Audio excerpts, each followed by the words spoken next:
हातामध्ये काळे झेंडे घेऊन, दंडाला काळ्या पट्ट्या बांधून, त्याचबरोबर हातामध्ये हे फलक घेऊन हे सगळ्या महिला जे आहेत ते या ठिकाणी तर जमा झालेले आहेत। काही नागरिक जे आहेत आपल्या सोबत आहेत, त्यांच्याशी बोलणार आहोत।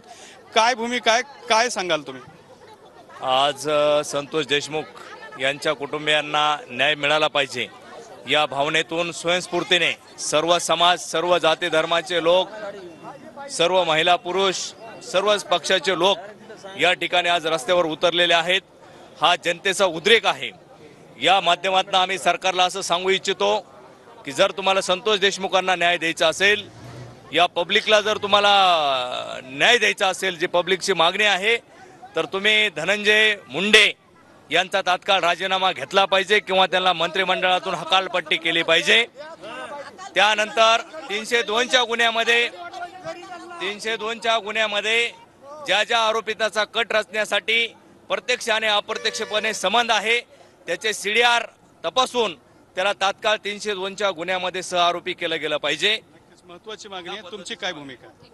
माझी पहिली भूमिका आहे की वाल्मिक कराडला तात्काळ अटक करायला पाहिजे आणि ते CDR 3 दिवसाची तपासल्यानंतर मोठा आका सुद्धा त्याच्यामध्ये येणार। त्याच्यानंतर मोठा आकाला भीती वाटायला लागली अटक व्हायची म्हणून।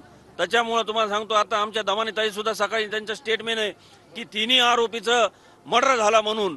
त्यामुळे आता काय सांगते ना ह्यांनी काय केले नेमकं, त्याच्यामुळे ह्यांना तात्काळ धनंजय मुंडेचा आणि पंकजाताईचा तात्काळ राजीनामा घ्यायला पाहिजे। राजीनामा घेतल्यानंतर तपास बरोबर होणार आणि वाल्मिक कराड जिचा असन तिथं त्याला अटक होणार। महिला सुद्धा सहभागी झालेले आहेत।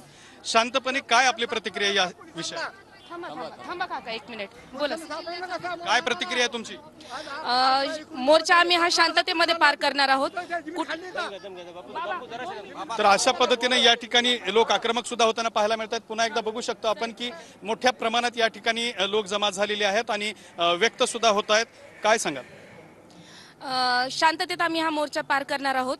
CIDची तपासणी लावलेली आहे आणि सगळ्यांना माहिती आहे की या जो काही गुन्हा घडलेला आहे त्याच्या मागचा मुख्य आरोपी कोण आहे हे सर्व जनतेला सर्वश्रुत आहे। फक्त आमची एवढीच मागणी आहे, आम्ही शांततेमध्ये मोर्चा जो हा पार करतो याच्यामध्ये आम्ही सगळ्यांनी राजकारणाचे जोडे, जातीचे जोडे आपल्या आपल्या घरी सोडून आम्ही इथं मोर्चामध्ये सहभागी आहोत। आम्हाला कुठल्याही प्रकारची आक्रमक भूमिका इथं करायची नाहीये। मुख्य आरोपी जो आहे त्याला कडक कारवाई, कडक शिक्षा ही झालीच पाहिजे। कडक कारवाई, शिक्षा झाली पाहिजे असं म्हणतायत। एक वयस्कर बाबा सुद्धा या ठिकाणी आलेले आहेत। बाबा शांतपणे तुमची प्रतिक्रिया सांगा। शांत नाही, आमच्या समाजामध्ये आम्ही वर्ग खालच्या पातळी एक आहेत। आम्ही जात भेद नाही, आम्हाला काही माहिती जात कुठलीही माहित नाही आम्हाला। एकच जात आपण की आपल्या कुठल्या समाजाला मारलंय, खटून त्याला देव मारले, तसं हे बदला पाहिजे आम्हाला। तसा की त्याला कसं त्याला येत नाही देतात, कसं मारल्यात हे त्याला कळलं पाहिजे। आणि राज्यभर का पोलीस स्टेशनला हे साक्षीदार आहेत, पोलीस याला साक्षीदार आहेत त्याला। तसे एवढ्या गोष्टी मोठ्या होत नाहीत। 10-20 वर्षावरचे पुढारी म्हणा काय करतात, पोलिसांना हात असल्याशिवाय गोष्टी घडत नाहीत।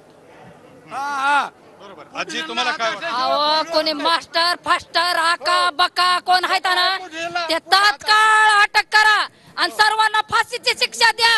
आम्हाला दहशत निर्माण झालेली आहे, नाही जर आता ऐकलं तर शेवटचा इशारा आम्ही मुंबईवर धडकून दहन करू। आहे का सर्वांना मान्य? हा, अशा पद्धतीनं लोक आक्रमक सुद्धा झालेले आहेत। आक्रमक प्रतिक्रिया सुद्धा पाहायला मिळत आहेत। संताप सुद्धा व्यक्त होतोय आणि काही वेळामध्ये या मूक मोर्चाला डॉक्टर बाबासाहेब आंबेडकर चौकातून सुरुवात होणार आहे।